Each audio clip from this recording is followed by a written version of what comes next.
My name is Dwight Wilson. I work for a company called Valor Force Security Services that's based here in Dallas, Texas. I've worked in the private security industry now for well over a decade, and I've worked all kinds of assignments, from very high risk assignments to high profile assignments, and just about everything in between. One of the things that I do as a security professional is look at threats and make threat assessments.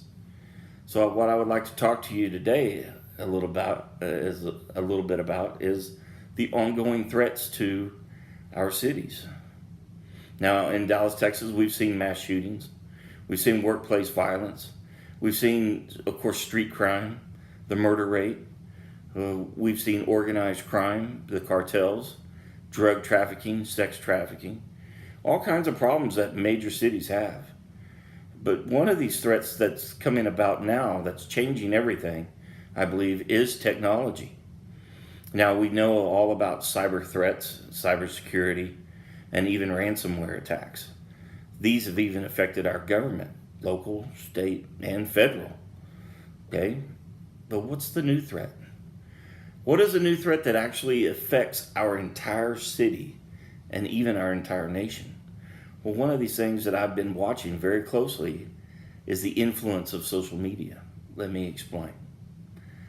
To give you a brief history, back in 2014, in August of 2014, a young African-American man named Michael Brown was shot and killed by a police officer in Ferguson, Missouri. The media immediately reported on this, and it went national, made national news. And it spawned an entire group of protests nationwide. And it also started a group called Black Lives Matter with a slogan that said, "Hands up, don't shoot." The reports went out, and the misinformation went out that Michael Brown had his hands up when the police officer shot and killed him. The officer was arrested and put on trial for murder.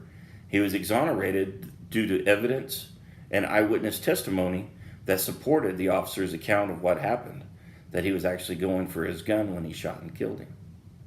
And they were fighting and struggling.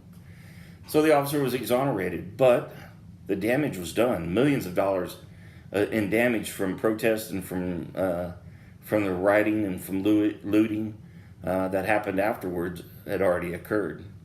And this was from misinformation that had went out, not only through the media, but through social media as well. And it happened overnight. Again in 2015, there was a military operation that was taking place called Jade Helm. And it was a training exercise that was done across several states. And it involved militaries from foreign countries that were invited to come and participate. And this was a large-scale training exercise, some at the size that people have not seen here in the United States. With President Obama in office, the conspiracy theorists immediately put out the word on social media through memes and other methods on social media that it was going to be a test to see if they could take over using martial law. And so a lot of people were influenced by this and were afraid of this and were preparing for being taken over by our own military. Well, it got so bad that the Texas state governor at the time, Rick Perry, had activated the Texas State Guard in order to watch the military exercise because of the threat of martial law. This was all found to be untrue, of course, but the people that had influenced it even were from a foreign country. That's where they tracked the memes down, at least. But to be honest with you, it didn't matter where it came from. The fact that social media could influence the Texas state governor, to me, showed me the power of social media.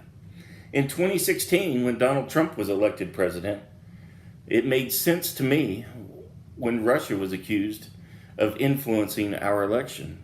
But to be honest with you, the political tension was so evident here in the United States. A teenager with a good meme put out on Facebook could have influenced the election. And it showed me the power of social media. It also gave rise to me to a new group called Social Justice Warriors, or the SJWs, and social media influencers, people that have millions of followers on social media platforms like Twitter and Facebook and Instagram that could influence people and motivate people. If you wanted to sell products, go to an influencer. Social justice warriors were out for justice. They could influence a lot of people and organize very quickly. In March of 2020, the COVID-19 came to Texas and came to the United States. A lot of misinformation was put out through social media and through the media. They didn't know what they were dealing with a new pandemic, so a lot of panic happened. And the panic even ran, for some reason, a shortage on toilet paper, which was interesting to watch how the panic took place and what actually happened to people because of getting their information through social media. To go forward now, in May, the end of May in 2020, George Floyd was killed by a police officer. And now the video went viral, instantly went viral. And of course it showed a police officer kneeling on George Floyd's neck until he had died. Now, the officer was arrested, but the protest went out. Actually, 4 officers total, I believe, were arrested. 1 charged with his murder. Protest went out instantly across the nation through social media, and it was through the Black Lives Matter movement, through other movements. They banded together. It went viral, and went viral quickly. And so instantly, overnight, police departments were dealing with large spread looting, burning, protesting, rioting. A lot of peaceful protests, but also a lot of rioting, a lot of destruction.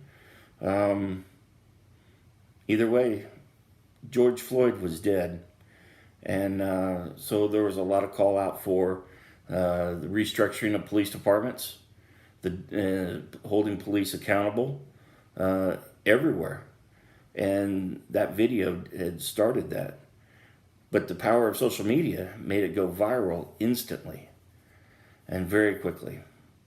Now with a lot of the protesting, a lot of the rioting, a lot of other groups like Antifa had infiltrated Black Lives Matter, and so the protests that were peaceful had become very destructive, and very destructive in a lot of cities.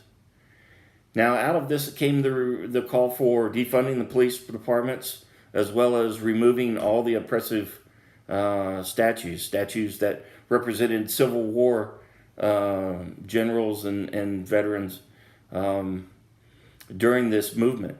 One such incident now took place out in Weatherford, Texas. There was a group that was coming out to Weatherford from out of town that wanted one of the Confederate statues tore down. This went out through social media and a call for people. Another group had saw what was going on in social media, so they came out to counter-protest, and they were armed with guns. Now, there was no incidents there, but the statue was also not torn down that day. So an information campaign started up a few days later that said that the same group was going to come out there, but this time they were going to tear the statue down, not just call for its removal. And of course, this was all a lie and just a rumor that was spread out there. 200 to 300 people, counter-protesters, showed up there, but no protesters. That shows you the power of social media. The effects of social media, the social justice movements, the use of information technology. Technology connects all of us, and social media connects all of us in ways that I don't think we quite understand yet. So how do we use it? How do we regulate it? Or do we? I know here in the United States we have a First Amendment that's protected speech, and it protects us so that we can assemble and gather and protest and address our government. Okay? But now, how do we gather so many people together so quickly? How do we keep from our cities becoming destroyed during riots?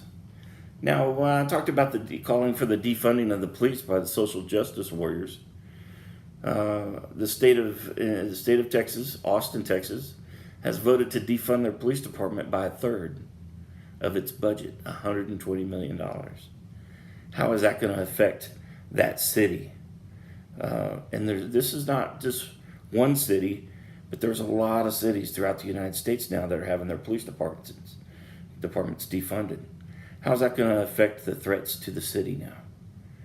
I know that for my industry is booming right now because people want security. It's booming in such a way right now that it's even spawned private intelligence companies. People are wanting reliable information. In the meantime, a lot of people are still getting information through social media. So how does social media affect how we move forward in dealing with threats to the city? I know that the pandemic, the COVID-19, created a lot of panic because of misinformation. Sometimes people will purposely put out disinformation to confuse everything. So what is going on with social media?